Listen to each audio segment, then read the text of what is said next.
سلام بنات، كي دايرين؟ اش اخباركم؟ نتمنى نلقاكم هاد الفيديو بخير وعلى خير.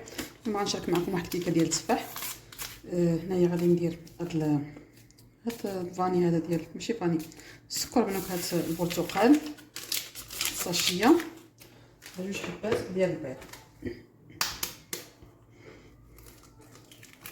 بالنسبه للبنات التفاح كيكون عندي صراحه الثلاجه، ملي كنجيبو من البلاد كيبقى عندي الثلاجه على طول العام، وانا غير ملي كدوز ديك الفتره ديالو ديك المده ديالو ما كنبقاش انا يعجبني ناكلو هكا. الا ما طيبتوش مثلا درتو في شي وصفه في الكيكه ولا شي حاجه انا ما كيبقاش يعجبني. صافي كما شفتوا انا درت جوج بيضات، غادي نزيد كاس ما عمرش ديال السكر سنيده، قبصه ديال الملح. صافي كنفضل انني ناكلو في شي وصفه العكس ديال ناكلو بحال هكا قليل. المهم كناكلو ولكن ماشي بزاف. صافي غادي نطرب هذا السكر سنيده مع البيض حتى كيذوب داك السكر، المهم كيرجع لنا اللون شكل كريمي. عاد ديك الساعه غادي نضيف باقي المكونات. صافي بعد ما درت السكر سنيده غادي نزيد نص كاس، ما وصلش نص كاس ديال الزيت، يعني بالغرام 70 ملي لتر، يعني بهذا ديال الزيت.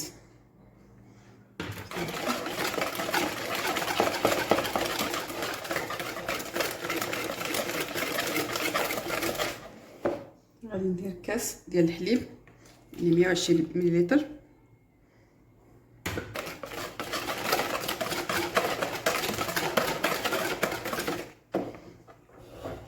بالنسبه للدقيق عندي جوج كيسان ونص، نضربو كما قلت لكم بقياس ديال كاس العنبه جوج كيسان ونص، يعني بالغرام 250 غرام.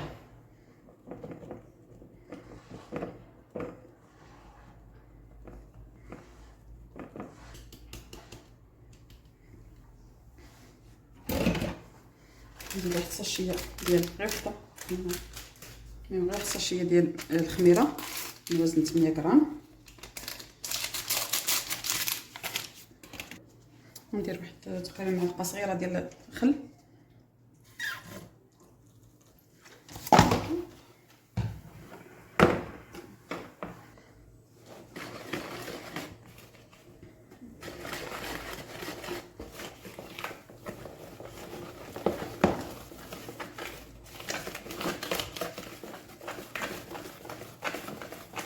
كيجي الخليط هذا القوام.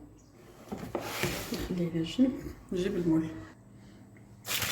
صافي المهم خديت هذا المول هذا العبار ديالو 30 سنتيم على 23، درت له ورق مطبخ، دهنته بشويه ديال الزبده. بسم الله.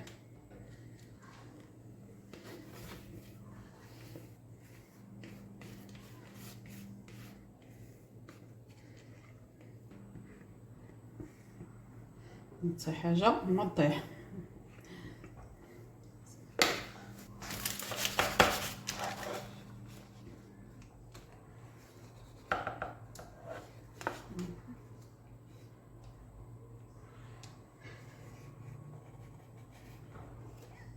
صافي غادي نخليه على جنب وغندوز باش نقطع التفاح.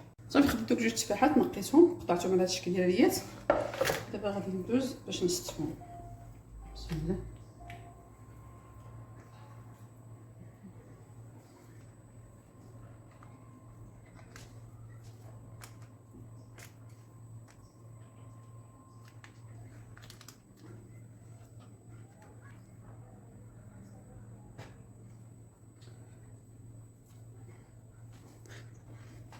صافي بهذا الشيء غنديرها بشكل معاكس.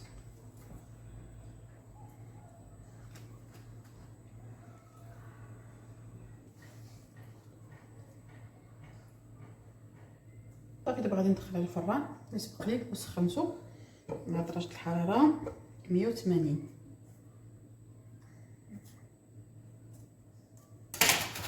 بهذا الشكل.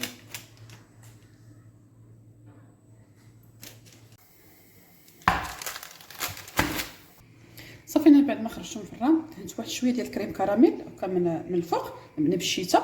دابا غادي نزيد هكا شي خويطات بحال هكا، هادشي كيجي بنين. الكريم كراميل كيكون عندي واجد. صافي سخنته دفيتو غير شويه في المقله هكا.